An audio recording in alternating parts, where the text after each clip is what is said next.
नमस्कार मित्रांनो, आजच्या इंग्लिश स्पीकिंगच्या व्हिडिओमध्ये आपण डिस्कस करूया may be versus may have been. May be चा वापर कधी करायचा आणि मे हॅव बीन चा वापर कधी करायचा.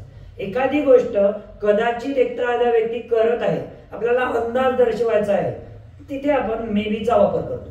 जर पॉसिबिलिटी ती काम होण्याची 50-60% असेल, त्या केस मध्ये आपण मे बी चा वापर करू शकतो. एक्झाम्पल बघूया. He may be playing on the ground.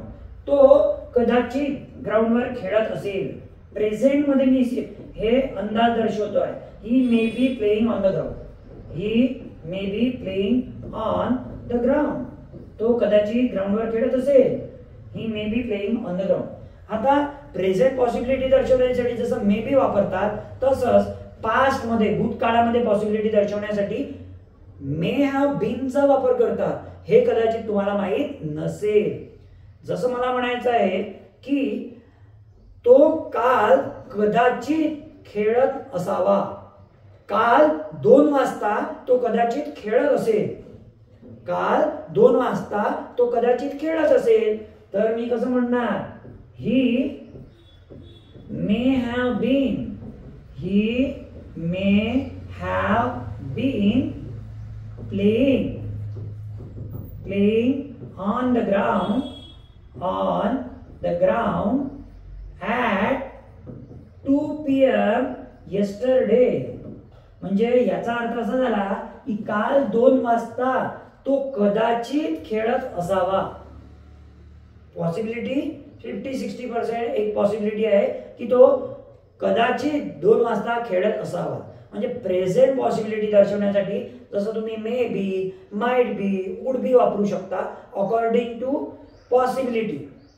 किती पॉसिबिलिटी आहे ते काम होण्याची त्यावर डिपेंड आहे. जर खूप लिस्ट पॉसिबिलिटी असेल तर माइट बी वापरतो. त्यापेक्षा जास्त पॉसिबिलिटी असेल ती काम होण्याची तर मे बी वापरतो. त्याही पेक्षा जास्त पॉसिबिलिटी असेल तर वुड बी वापरतो. त्याही पेक्षा जास्त पॉसिबिलिटी असेल तर एखाद्याला सांगायचं असेल तर मस्ट बी वापरलं जातं. तर अशा प्रकारे पॉसिबिलिटीच्या अकॉर्डिंग आपण may be, might be, may have been चा वापर करतो. जर पास्ट हे मे हॅव बीन, पास्ट मध्ये मे हॅव बीन चा वापर करायचा, माइट हॅव बीन चा वापर करायचा. प्रेझेंट मध्ये मे be, might B, would be चा वापर करायचा. तुम्हाला यामध्ये काही कन्फ्युजन असेल तर तुम्ही कमेंट बॉक्स मध्ये कमेंट करून विचारू शकता. तुम्हाला अशाच प्रकारे कॉन्फिडेंटली, करिस्मॅटिकली, फ्लॉलेसली इंग्रजी बोलायचं आहे का? तुम्हालाही वाटतं का आपल्याही मुलांना फाडफाड इंग्रजी बोलता यावं? दिवसेंदिवस कॉम्पिटिशन वाढत आहे. त्या कॉम्पिटिशन मध्ये टिकण्यासाठी तुम्ही सक्षम आहात का? तुमच्या मुलांना तुम्हाला सक्षम बनवायचं आहे का? तुम्हाला वाटत असेल की आपल्यालाही अशाच प्रकारचं इंग्रजी बोलता यावं, तर अशाच प्रकारचे व्हिडिओ डेली बघत राहा. आणि कंटेंट आवडलं असेल तर व्हिडिओला लाईक करा, चॅनलला सबस्क्राईब करा आणि जवळच्या मित्रांना शेअर करा. Thanks for watching this video.